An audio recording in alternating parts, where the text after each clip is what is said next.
Umani ng papuri ang makasaysayang pagharap ni Pangulong Ferdinand R. Marcos Jr. sa IISS Shangri-La Dialogue 2024. Anila, patunay ito ng matibay na pamumuno ng Pangulo sa gitna ng mga hamong kinahaharap ng bansa. Si Mela Lesmora sa sentro ng balita.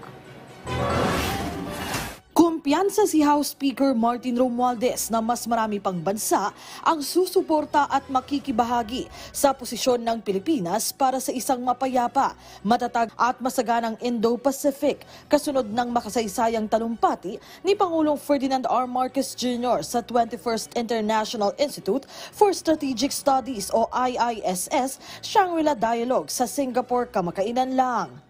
Sa naturang pagtitipon, ipinunto ng presidente ang kahalagahan ng pagsunod sa international law at matapang niyang iginiit ang karapatan ng bansa sa West Philippine Sea.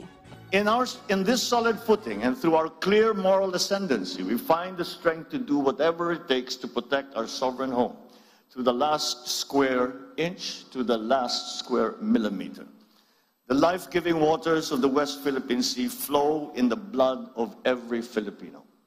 We cannot allow anyone to detach it from the totality of the maritime domain that renders our nation whole.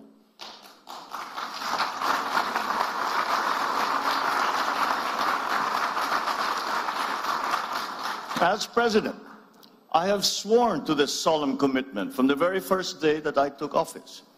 I do not intend to yield. Filipinos do not yield. Ayon kay Speaker Romualdez, malinaw at may paninindigan ang naging pahayag ng presidente na tiyak na hinangaan din ng international community.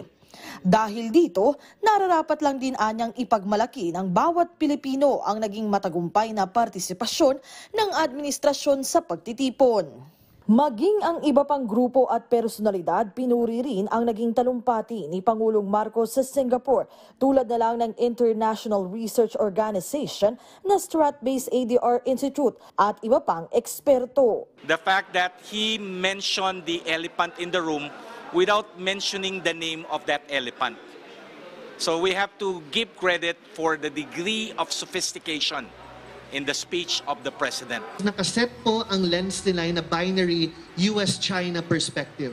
And yan po ay dinismantle ng ating Presidente. Sinabi niya na we have just as much a right as an individual actor with our own destiny in the region as any other major or great power. Kasama si Romualdez sa official delegation ng Pilipinas na sumaksi sa kauna-unahang pagharap ng presidente ng Pilipinas sa premiadong Defense Forum.